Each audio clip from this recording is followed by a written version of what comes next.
On a lighter note today, ngizoke ngibale nje ama-capabilities omuntu onesiphiwo sesithunzi, izinto nje ezi-naturally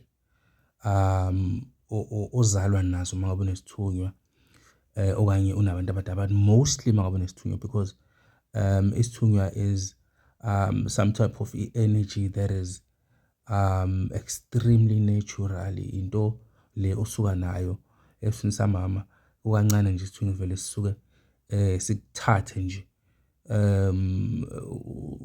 usuphathi nendawo nokukhula kwakho. So sizokhuluma-ke ngazo izinto lezi umuntu onesithunywa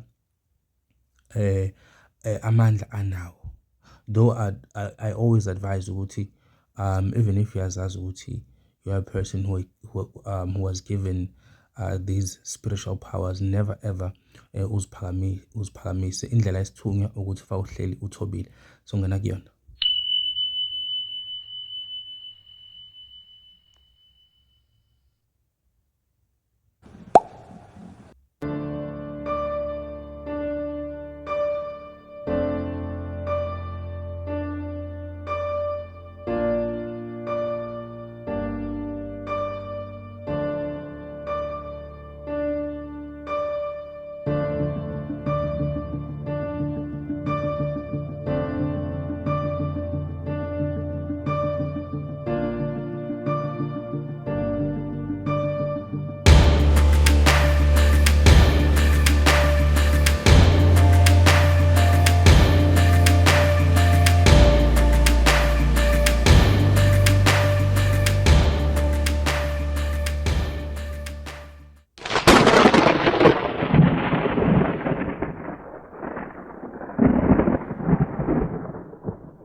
Alright, asivele siqale nje singena kuyona.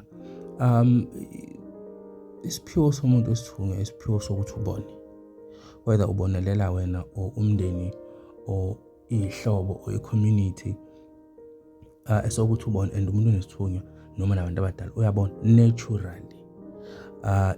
Ungabe ucabanga ukuthi izinto uzozibona emaphupheni kuphela, even nemizwa nje uyakwazi ukuthi uzwe ukuthi kunento enzakalayo emhlabeni ophela kona or in a spiritual realm. Ama-feelings into imizwa into esuke iphezulu kakhulu, uyakwazi ukufila izinto ngaphakathi kwena, isengqondweni, senhliziyweni, in your gut. Indlebe zakho zivuleka kakhulu, zizwe kakhulu, amehlo akho abona kakhulu, even in physical essence. So uyabona, and lento to set lento kwenza ukuthi usethe yourself aside from abantu abaningi is because akufanele iphazamiseke le aura. So yikona isikhathi esiningi uthola ukuthi umuntu onesithunywa ngasafuna ukuba nabantu, ngazi ukuthi ungaba wedwa, because akufanele uphazamiseke lo mokuwona okwenza ukuthi ube nalama powers noma ube nalama capabilities onawo njengomntwana wesithunywa. Eyokuqala nje le ukuthi lesi siphiwo isiphiwo sokuthi ubone, umuntu wesithunywa will always feel i-present imimoya, right? Sometimes the feeling cannot be explained. Uvela ungazi ukuthi uchaza kanjani, but no man, yabo asisodwa lana or mangena umuntu othile, you just feel ukuthi no man, yabo something is up with this person, noma ngabe ngayiphi indlela. That is why mangabe umuntu akabe umuntu nje onormal, mukhonzwa abantu bakamoya, then there's something really great about you as a regular person. But umuntu akamoya uyakwazi ukusenza almost yonke into esuke ikhona around and beyond. Uyakwazi ukuhlanganisa izinto, uyakwazi ukuhlanganisa ngengqondo nje, ihlangane ingqondo yomuntu onesithunywa nomuntu wedlozi iyayisheshe, without isikhulisho kuthiwa uyanga esikoleni, but ukuhlakanipha unako kwendalo nje, ukuhlanganisa u-1 no-2 kuphuma i-answer ukuthi no man, lento kanje nakanjena, okay, amanye ama-capabilities omuntu wesithunywa lawo ngikha phezulu njalo.